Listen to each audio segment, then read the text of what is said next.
Hello guys, வாங்க உங்க சின்ன சின்ன நேரத்தில் பெரிய பெரிய செய்திகளை தெரிந்து கொள்ளலாம். Micro plastics found in fish in Ashtamudi lake study அப்படின்ற தலைப்பில் கொடுத்துருக்காங்க.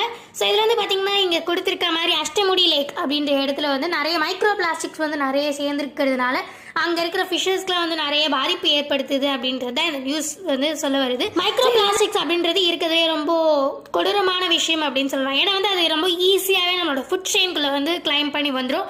ஸோ அதனால் அந்த மைக்ரோ பிளாஸ்டிக்ஸ் அப்படின்றது ஈவன் நம்ம மனுஷங்களுக்கு எல்லாமே வந்து அது ஈஸியாக அஃபெக்ட் ஆகிறதுக்கு நிறையவே வாய்ப்புகள் இருக்குது. அதனால இந்த மைக்ரோ பிளாஸ்டிக்ஸ் அப்படின்றது ரொம்பவே வந்து நம்ம கவனத்தில் கொள்ள வேண்டிய ஒரு விஷயமா இருக்குது. ஸோ இந்த அஷ்டமுடி லேக் அப்படின்றது ஏன் வந்து மெயினாக பார்க்கப்படுது அப்படின்னு பார்த்தீங்கன்னா இது ஒரு வெட்லேண்ட் இன்டர்நேஷ்னல் இம்பார்ட்டண்ட்டான ஒரு ஏரியா. நிறைய ஆர்கானிசம்ஸ் வந்து இருக்கிற ஒரு ஏரியா. இந்த இடத்துல வந்து கண்டாமினேட் ஆகும்போது அது வந்து ரொம்ப அதிகமான ஃபிஷஸ்க்குமே வந்து பாதிப்பு ஏற்பட சான்ஸ் இருக்குது. நம்மளுக்குமே வந்து இந்த மைக்ரோ பிளாஸ்டிக்ஸால் பாதிப்பு ஏற்படுத்தும் அப்படின்றத இதில் மென்ஷன் பண்ணியிருக்காங்க.